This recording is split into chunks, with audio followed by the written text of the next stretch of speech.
सभी विद्यार्थियों का स्वागत है। आज हम एफिशिएंसी टेस्ट जो है वो हमारा 30 का प्रश्न जो है सोल्व करेंगे। तो सबसे पहले आपके पास जो क्वेश्चन है वो है हेडर में जो टेक्स्ट लिखा हुआ है उसे सेंटर अलाइनमेंट करें। तो आप सबसे पहले हेडर में जाए, यहाँ पर इसको ओपन करें, यहाँ कर्सर इसके आगे लेके आए और अपना यहाँ पर जाके सबसे पहले इसको सेंटर अलाइन करना है। तो आप सेंटर लाइन में ले आइए।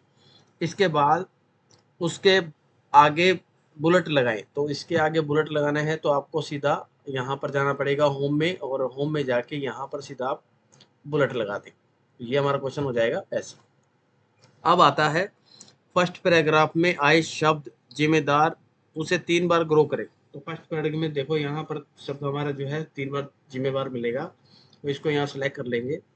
1 2 2 बार सेलेक्ट करने के बाद मिल जाएगा। उसे 3 बार ग्रो देना है तो ग्रो हमारा पॉइंट ग्रुप के ऊपर होता है 1 2 3। ये हमारा क्वेश्चन हो जाएगा ऐसे। इसके बाद पार्ट 1 का तीसरा क्वेश्चन है दूसरे पैराग्राफ को वेव अंडरलाइन सेट करें। तो दूसरे पैराग्राफ को सिलेक्ट करने के लिए क्या करेंगे, 1 2 3 सेलेक्ट करेंगे और यहाँ पर जाएंगे अंडरलाइन में। अंडरलाइन में हमें मिलेगा वेव अंडरलाइन, इसको सिलेक्ट किया और ये हमारा क्वेश्चन हो जाएगा ऐसे। फिर आगे चलेंगे पार्ट बी। पार्ट बी के अंदर नीचे दी गई टेबल का फर्स्ट कॉलम का कलर ग्रीन करना है। तो फर्स्ट कॉलम ये हमारी टेबल है, इसको सिलेक्ट करेंगे। इसका फर्स्ट कॉलम ये है और इसको करेंगे कलर ग्रीन।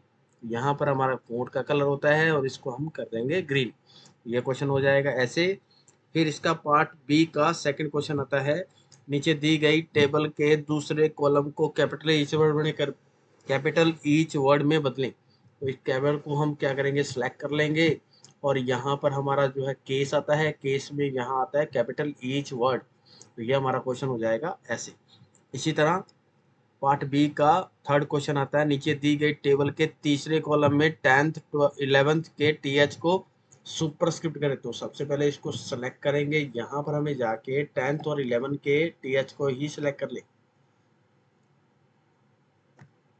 सेलेक्ट करने के बाद इसको सुपरस्क्रिप्ट करेंगे तो सबको यहाँ से देखो सारे हो रहे हैं। तो इसके हम क्या करेंगे, सबसे पहले हम टीएच को ही सिलेक्ट कर लेते हैं और इसको हम यहाँ पर करके सेलेक्ट करेंगे और इसको यहाँ से सेलेक्ट किया। इसके बाद इसको सुपरस्क्रिप्ट में बदल दिया। फिर इसको आप सेलेक्ट कर लो। ऐसे 2 बार करोगे तो आपका क्वेश्चन जो है वो यहाँ से एकदम राइट हो जाएगा। तो इस तरह से इसको आप सुपरस्क्रिप्ट में बदल सकते हैं। तो आगे वाला जो क्वेश्चन है पार्ट सी का थर्ड क्वेश्चन है हेडर में राइट में अलाइन को इंडेंट करके वहाँ आज का दिनांक डालें। तो यहाँ पर जाएंगे हेडर में, मैं हेडर ओपन कर लिया है, कर्सर हमारा यहाँ लेके आओ, अलाइनमेंट में जाओ और यहाँ पर ये इंडेंट दिया हुआ इंडेंट ही रखें और इसके राइट पे क्लिक करें और इधर चले जाएं। आगे जाके हम यहाँ से हम जाएंगे इधर इंडेंट के अंदर और ये हमारा हो जाएगा यहाँ पर जाके हम सीधा दिनांक लगाएंगे और आज की दिनांक सेलेक्ट कर देंगे और ये हमारा क्वेश्चन हो जाएगा ऐसे। नेक्स्ट क्वेश्चन जो है वो हमारा है फुटर में जो टेस्ट लिखा हुआ है उसे हटाकर। फुटर में जो हमारा टेस्ट है वो लिखा हुआ है, यहाँ पर हम फुटर में जाएंगे। फुटर में हमारा टेस्ट कौन सा है, यहाँ पर कोई टेस्ट लिखा हुआ ही नहीं है। तो हम क्या करेंगे, पहले से ही यहाँ कोई आपके जो एग्जाम जो पीडीएफ अपलोड कर रहा हूँ उसके अंदर ये लिखा जरूर होगा।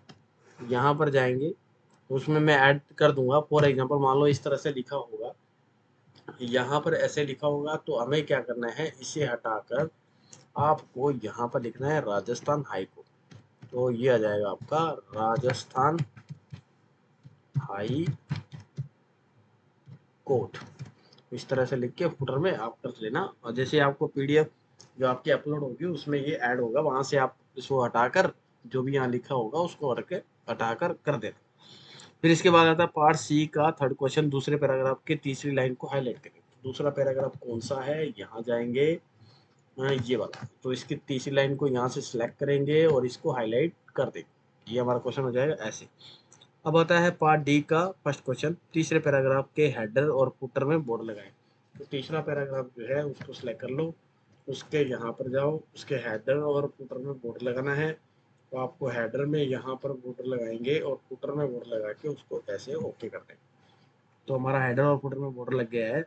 और इसी तरह आपके पार्ट डी का चौथा दूसरा क्वेश्चन है, चौथे पैराग्राफ में शेडिंग कलर का है। चौथा पैराग्राफ कौन सा है? यहाँ पर इसको 3 बार सेलेक्ट किया, 1 2 3, और इसके शेडिंग कलर में यहाँ पर जाके हम कोई भी कलर लगा दीजिए, ये आपका क्वेश्चन हो जाएगा ऐसे। अंतिम पैराग्राफ का फॉन्ट साइज 20 करना है, अंतिम पैराग्राफ को सेलेक्ट करेंगे और यहाँ पर जाएंगे, इसको 20 करना है तो यहाँ से हम इसको 20 कर देंगे। इसी तरह लास्ट जो क्वेश्चन हमारे हैं, टेबल की विड्थ 1.8 सेट करें, तो सबसे पहले हम टेबल को सिलेक्ट कर लेंगे।